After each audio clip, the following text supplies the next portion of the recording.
we built what we like to call a best practice document for electric vehicle fires to assist fire departments in building their standard operating procedures, their training programs, to assist them. So if anybody listening today is interested in taking a look at that best practice, they can go to the Connecticut Fire Academy website under the training tab.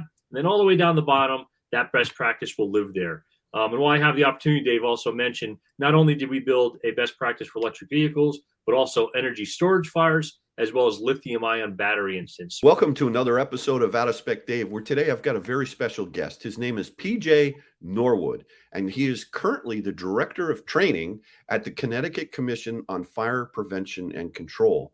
And the topic that I want to discuss with him today is all about electric vehicle fire safety. What should you do if you detect that your EV is on fire? The first responders, when they get to the scene of an electric vehicle car fire, how do they handle it? What do they do? So let's explore with PJ about what goes on when fighting a car fire that's an electric vehicle, and let's get into it.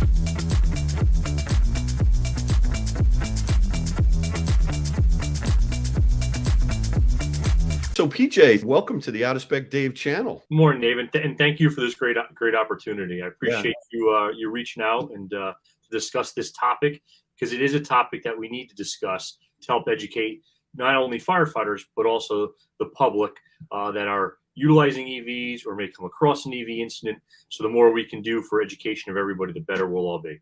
Now, PJ, I gotta first of all thank you for a number of different things. You're an amazing individual. I hope you don't mind, but I checked you out on LinkedIn. I saw you were in the U.S. Army National Guard, and you've been a firefighter, East Haven, Connecticut. I think retired now. You've had a long career with American Medical Response, and you've just had an illustrious career with helping people and giving back. And I can't even imagine if I were to just pull up to a bar with you and hang out for a few hours, the stories that I could probably learn from you and listen to just would be amazing.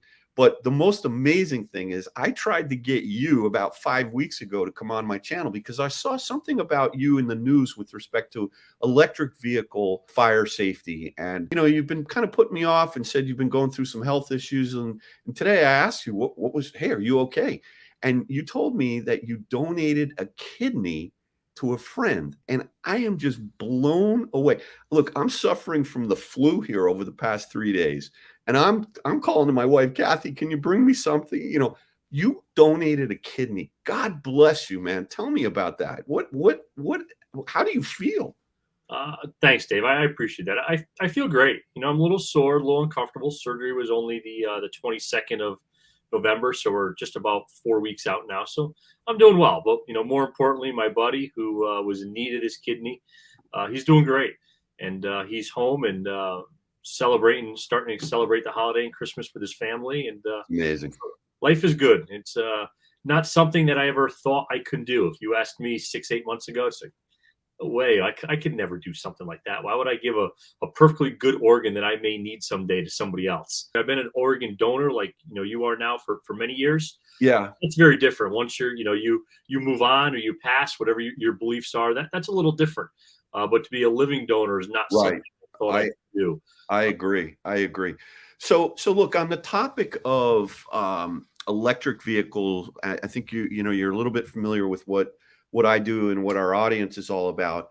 Wanted to just open the mic up to you and just pick your brain a little bit about, is there something typically that's different that happens with an electric vehicle car fire that a driver of that vehicle or a passenger of that vehicle would notice as opposed to perhaps an internal combustion engine car? Yeah, so I'm not an EV owner. So I don't know the differences if you're operating an EV and you think the car's on fire or you see that it's on fire. But standard practice, if you are in any type of vehicle, whether it's a combustion vehicle or electric vehicle, you want to get out of that vehicle as soon as possible. You want to get that vehicle off the side of the road, or if it's in a garage, out of that garage or out of that area as soon as possible, if it's safe to do so. And then important is you want to get yourself out of the hazard area. So if you're traveling on a roadway, you want to get out of that vehicle. Don't worry about your personal belongings. and then exit that vehicle into an area that's safe on the other side of the guardrail, especially if it's a divided highway, or up well out of the way. Because there are things that can occur, not always, but that can occur when a vehicle catches fire, regardless if it's electric vehicle or combustion fire. You have gas struts, you have tires, and when those things are heated or put under fire and high heat conditions, things happen. Minor, I'm going to say explosions, but minor explosions can happen, and you don't want to be close to that vehicle, and you want to be very cognizant of traffic and other cars, because they're not going to be paying attention to you. They're going to be looking at that vehicle that's on fire, and you don't want to be in the way of getting hit by a car and make this bad situation even worse. Right. And I would imagine also call 911, right? That goes without saying. And also try to alert others in the area that, hey, there's something wrong, stay away from the car, right? What are the things that you have to take into consideration as a first responder when you're dealing with a situation like this? David, that's probably why we're actually talking today, because electric vehicle fires are not new, but with the increased number of electric vehicles throughout the state, and we're talking about the state of Connecticut right now, we are starting to see more and more incidents. Those incidents are still small, but they will continue to grow. We have combustion engine car fires across the state, and I'm not going to say every day, but probably almost every day somewhere across the state. But we don't have regular electric vehicle fire. So from a fire service, we're just learning. Again, it's not something new. They've been around for quite a while, but the more and more that populate our streets, the more and more incidents that we're start to see and start to have. So the fire service is still learning on best practices and how we should handle these. And just like everything else that the fire service is faced with, new challenges, we try to figure out the best we can. We debate it around the kitchen tables of the firehouse. Some experts will start putting their input in, and then we start responding to these. And then over the next course of months or years, we figure out where we should be on the best way to handle these incidents. And I think that's where we're at in Connecticut. We're starting to see some incidents. We have firefighters and fire officers across Connecticut responding to these incidents. They're listening to the science, they're listening to the subject matter experts, and they're trying to find the middle ground on what works best for each and every incident in each and every community here in Connecticut. And the interesting part here in Connecticut, being the director of training, is that I represent departments from very small volunteer departments that may have significant volunteerism problems and don't have a lot of staffing. So they're rolling out of their doors, their firehouses with very few, all the way to large cities. Like I know you mentioned you live in Stamford, to Stamford, Connecticut, or Waterbury, Bridgeport, New Haven, that have very large, robust career fire departments that have a lot of resources available to them very, very quickly. So in Connecticut, the fire service is so diverse. From my perspective, we're trying to educate the fire service, regardless of what size department you have or what immediate resources that you have, on how to best handle these incidents with the information that we have now. Because as you're probably better familiar with than I am, the electric vehicle technology is changing so rapidly. So we're in the fire service, we're trying to figure out the best way to handle something. But as we're figuring that out, the technology is already changing and going on to other versions. So we're trying to not only learn, but also try to catch up with the emerging technologies. If I can help in any way, any kind of written materials or links to sites that not only firefighters in Connecticut, but across the whole country can use as a resource, because I'd love to put those in my in my description below in this video, if you've got something like that. Yeah, I really appreciate that question, Dave. So, at the Connecticut Fire Academy, I am far from an expert on electric vehicles. We like to say firefighters are, jack of all trades. We know a little bit about a lot, but then there are others in our profession that I consider subject matter experts. So what I did this past year is I assembled a group of subject matter experts from across the state, as well as outside the state, and we built what we like to call a best practice document for electric vehicle fires to assist fire departments in building their standard operating procedures, their training programs, to assist them. So if anybody listening today is interested in taking a look at that best practice, they can go to the Connecticut Fire Academy website under the training tab. And then all the way down the bottom, that best practice will live there. And while I have the opportunity, Dave also mentioned, not only did we build a best practice for electric vehicles, but also energy storage fires, as well as lithium-ion battery incidents. So we have these 3 best practices up on the Connecticut Fire Academy website for anybody to use, not just if you're listening here in the state of Connecticut. Wherever you're listening from, wherever you're tuning into, to this webcast today, you can obtain those documents and share them. No, that's great. And let's really, if you get it, pass it on to someone else. This is community effort here to get the word out. So PJ, what is it that makes fighting an EV fire more difficult than perhaps an internal combustion engine fire? Can you go into that a little bit? What are the challenges that firefighters have? I would imagine it's things like, access to the battery because they're under the floor, or high voltage systems, or things like, some of the fumes. I mean, I would imagine there's all kinds of toxic fumes in any car, but are there additional types of things that, that you have to consider when it's an electric vehicle? Yeah, absolutely, David. The biggest challenge for us is what you've mentioned. Is first we need to identify, the fire service needs to figure out, when we respond to these incidents, is this a vehicle fire, and is the fire involving the battery system? All right, because the batteries are not the only part of the car that burns. So that's what we focus on. But this can very easily be, it can be a careless smoking. Somebody can drop a cigarette on the floorboard of their car, and the fire can be inside the passenger compartment. And that fire is going to be fought just like any other vehicle fire that we fight across the country and across the state each and every day. The issue that we're seeing, that we're having, is once that fire reaches the batteries, or if the battery area is the area of origin because of thermal runaway, or those batteries were damaged, that's where the challenge becomes. We have to be able to access that area to apply enough water to extinguish the fire, but then continue flowing water into that area to cool those batteries, to try to reverse the thermal runaway or cool those batteries long enough to prevent reignition. So some of the challenges with that is getting the water to where it needs to be, as you mentioned. And I know you mentioned Tesla already, and that's one of the many EV vehicles that are out there. They have some even newer technology where they're making that area more accessible, to where the lower pan that protects those batteries actually drops out of the vehicle, so we can apply water to that battery area. But applying water, enough water, and getting it to where it needs is the biggest challenge. And some people thinking, say, well, water's not a problem. We have it everywhere. Well, yeah, most of the places that we respond to have water, but Connecticut is a very, very diverse, and we have very rural areas of Connecticut, and we have we have big cities. The big cities and even small town cities where I'm from in East Haven, Connecticut, the majority of the time water is not a problem. But some of the rural areas of Connecticut, they don't have fire hydrants. They don't have water systems where they have hydrants every couple hundred feet. So they have to be able to bring that water to the scene through what we call tankers. So it's portable, not even portable. They're water tankers, large trucks that carry thousands and thousands of gallons of water. So that has to be mobilized, utilizing mutual aid and many other departments from their surrounding community.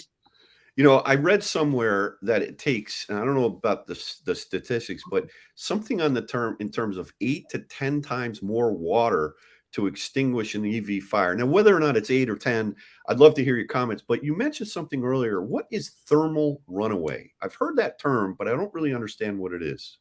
So like I said, I'm not the expert in this, and that's why I brought the real people that are the experts together.